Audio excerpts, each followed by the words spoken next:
दो बहनें एक ही दिन शादी करती हैं, लेकिन रोजी रोटी और इज्जत के फर्क आसमान जमीन जैसा है। बड़ी बहन की शादी पैंगचेंग के रॉयल्स के साथ होती है। वो जहां को ढांपने वाले राजकुमार की ब्याहिता बन जाती है और छोटी बहन को किसी गांव के आम आदमी के घर जाना पड़ता है। इतनी बड़ी दूरी देख के बड़ी बहन के दिल में कड़वाहट भर जाती है। असल में पेंगचेंग के घर देने वाला रिश्ता तो पहले उसी के लिए तय था, पर किसी ने उसकी पहचान दबा दी और वह इस अपमान को सह नहीं पाती। पेंगचेंग के घर में एक साइड रानी को इतना मान सम्मान मिलता है और लोग कहते हैं, तू जो एक परवरिश पाई हुई औलाद नहीं, कैसे इस शान के काबिल। आखिरकार फरमान आकर रिश्ता किसी दूसरे घर की बेटी लीगो को दे दिया जाता है, जो सच में प्रतिष्ठित है। बड़ी बहन बदले की आग में जलती हुई कुछ ऐसा कर बैठती है कि सब चौंक जाए। वह गुप्त रूप से कुछ नशा अपने पति सिखावे के शराब में मिलाकर कई शिक्षकों को बेहोश कर देती है और चुपके से राजमहल में नौकरानी बनकर घुस जाती है। बस राजकुमार के करीब पहुंचने की जिद में नौकरानी बनकर वह हर काम ठान कर करती है, चाहे महल के बाहर झाड़ू पोछा करवा दिया जाए, वह सह लेती है। लेकिन एक दिन उसने देखा कि लीगो को साइड रानी की हैसियत से बड़े आदर के साथ महल में लाया जा रहा है। लेकर इनका गुस्सा इधर उधर नहीं टिका। उसने तय कर लिया कि उसे खत्म करना ही होगा।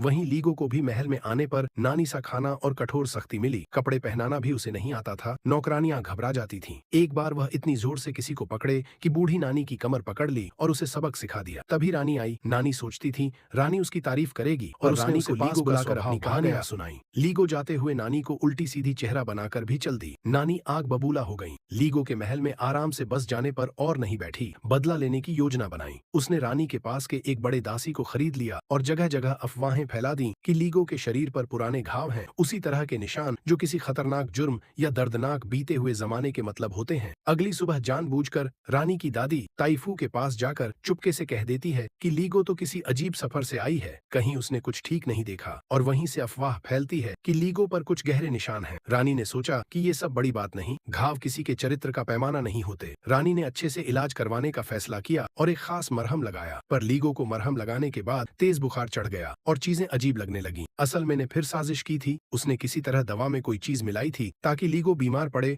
और उसकी बदनामी हो। हुआ यूं कि उसी सुबह लीगो ने रानी के साथ बात करते हुए गलती से चल गया कि वही सब साजिशें कर रही थी। लीगो ने चाल चली। उसने दिखावा किया कि वो जहर से मर रही है, पर मर नहीं रही। अगली बार जबकि लोग फिर जहर देने आए, लीगो ने उन्हें दबोच लिया और रानी के सामने सबूत रखा। उसका दास दलिया पकड़ आया और सब हुआ फाश हो गया। ने आखिर में बड़ी चाल चली। उसने कहा कि किसी भी इंसान के हाथों पर जो खून वाले निशान हैं, उन्हें शहद के पानी में डुबोकर देखा जा सकता है, काला पड़ जाएगा।